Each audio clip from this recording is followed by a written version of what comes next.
नमस्कार मित्रों, आपके अपने YouTube चैनल में आपका स्वागत है।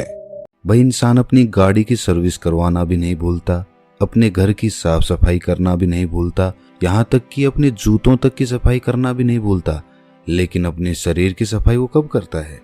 आप सोच रहे होंगे कि भाई हम नहाते धोते तो रोज हैं, तो सफाई तो हो ही जाती है। मैं बाहर की सफाई की बात नहीं कर रहा, मैं भीतर की सफाई की बात कर रहा हूँ, पेट की सफाई की बात कर रहा हूँ। भाई वाघ भट्ट जी ने आयुर्वेदा में लिखा है कि 99% बीमारियां पेट से पैदा होती हैं। चलिए पहले ये समझ लेते हैं कि हमारे पेट से बीमारियां पैदा कैसे होती हैं, और तभी हम समझ पाएंगे कि फिर उस पेट को साफ कैसे करना है। आपको ऐसे बहुत सारे लोग दिखेंगे जो अपनी बीमारियों के कारण दुखी रहते हैं, डॉक्टरों के पास घूमते रहते हैं, किसी वैद्य के पास जाते रहते हैं, और फिर उनका जीवन दवाइयों के सहारे चलने लगता है। और ये भी हकीकत है कि उन दवाइयों से उन्हें कुछ देर के लिए तो आराम हो जाता है, लेकिन उस बीमारी की जड़ कभी नहीं जाती। और जैसे ही वो दवाई लेना छोड़ते हैं तो दर्द फिर से उनको परेशान करने लग जाता है।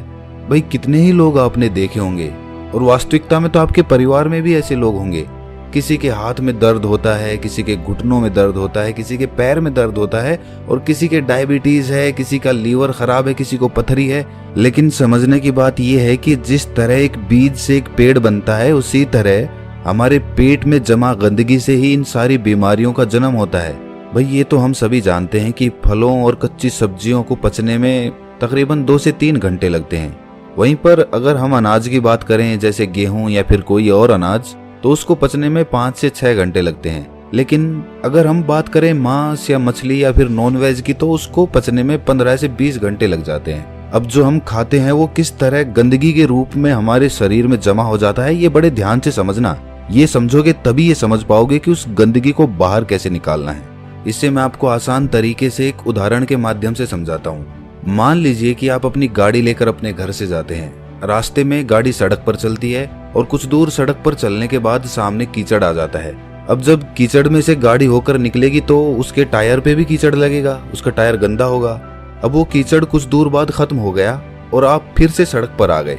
अब फिर से जब गाड़ी सड़क पर चलने लगेगी तो हो सकता है उसका कीचड़ हट जाए, लेकिन वो कीचड़ पूरी तरह से साफ नहीं होता, वो ऊपर ऊपर से साफ हो जाएगा। आप किसी चीज से साफ करेंगे तो भी वो ऊपर से ही साफ होगा, क्योंकि टायर पर जब हम देखते हैं तो उसमें लेयर्स बनी होती हैं, उसमें एक स्पेस बना होता है, एक जगह बनी होती है, और उसमें मिट्टी फंसी रहती है, कीचड़ भी उसी में फंसा रहता है। तो ऊपर से साफ करने पर वो ऊपर से साफ होता है। उस टायर को पूरी तरह से साफ करने के लिए आपको तेज प्रेशर से उस पर पानी डालना होगा, तब उस बीच वाले स्पेस से वो मिट्टी निकल कर बाहर आएगी। लेकिन अगर हम हाई प्रेशर से उस पर पानी नहीं मारते हैं तो वो मिट्टी सालों सालों तक उसमें फंसी रहती है और टायर यूं ही चलता रहता है। उसी तरह जब हम कोई खाना खाते हैं तो पहले तो वो खाना हमारे मुंह में आता है, मुंह में हम उसे चबाते हैं, फिर वो हमारे पेट में पहुंचता है, जहां पर हमारी इंटेस्टाइन उसमें से रस लेती है, उसमें से जो भी न्यूट्रिशंस होते हैं उन्हें खींच लेती है, और उसके बाद उसे स्मॉल इंटेस्टाइन में भेज देती है, जहां से वो अपने रास्ते से बाहर आ जाता है। लेकिन हर प्रकार के खाने को पचने में अलग अलग समय लगता है, ये तो हमने सीख लिया, अभी पीछे बताया था। तो इससे पहले कि वो खाना पच पाता, हमारे इंटेस्टाइन उसमें से जरूरी न्यूट्रिएंट्स निकाल पाती, उससे पहले ही हम कुछ और खा लेते हैं। अब वो भी तो जाएगा, अब वो खाना जो हमने अभी खाया है वो भी इसी रास्ते से वहीं पर पहुंचेगा। तो अब जो खाना पहले से हमारे पेट में पड़ा हुआ है, जो पूरी तरह से हजम भी नहीं हुआ है, डाइजेस्ट नहीं हुआ है, वो अभी उस पर प्रेशर लगेगा। किसका? जो खाना हमने अभी खाया है उसका, क्योंकि वो भी तो उसी रास्ते से आगे जाने वाला है, और आगे तो जाम लगा पड़ा है। तो ये खाना उसको धक्का मारेगा और वो पुराना खाना बिना पूरी तरह से डाइजेस्ट हुए आगे निकल जाएगा। लेकिन जब ये हाफ डाइजेस्टेड खाना बिना पूरी तरह से हजम हुए आगे बढ़ जाता है तो ये पीछे छोड़ जाता है बैक्टीरियाज के भंडार। बहुत सारे बैक्टीरियाज होते हैं जो पीछे छूट जाते हैं, और ये बैक्टीरियाज हमारे इंटेस्टाइन से, यानी कि हमारे पेट की, हमारे स्टमक की जो इनर वॉल्स होती हैं उनसे चिपक जाते हैं, चिपट जाते हैं। उसी तरह जैसे वो कीचड़ उस गाड़ी के पहिए पर लगा था, ठीक उसी प्रकार अब हमारी इंटेस्टाइन तो खाने से न्यूट्रिशंस खींचने के लिए बनी है।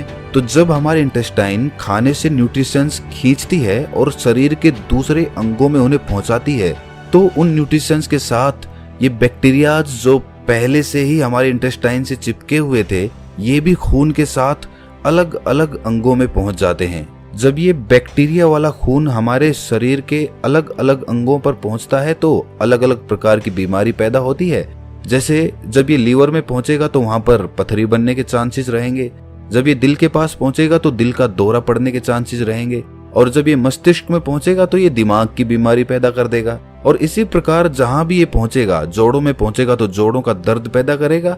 तो इसीलिए समय समय पर हमें अपने पेट की सफाई करते रहना चाहिए ताकि हमारे इंटेस्टाइन में वो बैक्टीरिया जमा ना होने पाए। चलिए मैं आपसे पूछता हूँ कि घर की सफाई करने के लिए सबसे पहला स्टेप क्या होता है? भाई कॉमन सेंस की बात है कि अगर हमें अपने कमरे की सफाई करनी है तो हमें कमरे को खाली करना होगा। अगर फर्श साफ करनी है तो फर्नीचर को बाहर निकालना पड़ेगा। उसी तरह से हमें भी अपने पेट की सफाई करने के लिए ऐसे ही शुरुआत करनी चाहिए। अगर हम अपनी पूरी बॉडी को डिटॉक्स करना चाहते हैं तो सबसे पहले तो हमें अपने पेट को साफ करना होगा, जहां से सारी बॉडी में बैक्टीरिया सप्लाई हो रहे हैं। तो इसका सबसे अच्छा, सबसे पहला और सबसे आसान तरीका है व्रत करना, फास्टिंग करना चालू करिए। फास्टिंग करने से हमारा पेट खाली होगा, और जब हमारा पेट खाली होगा तभी तो हम उसकी सफाई कर पाएंगे। अब देखिए, फास्टिंग करना कुछ लोगों को बहुत डिफिकल्ट लगता है, बहुत कठिन भी होता भी है।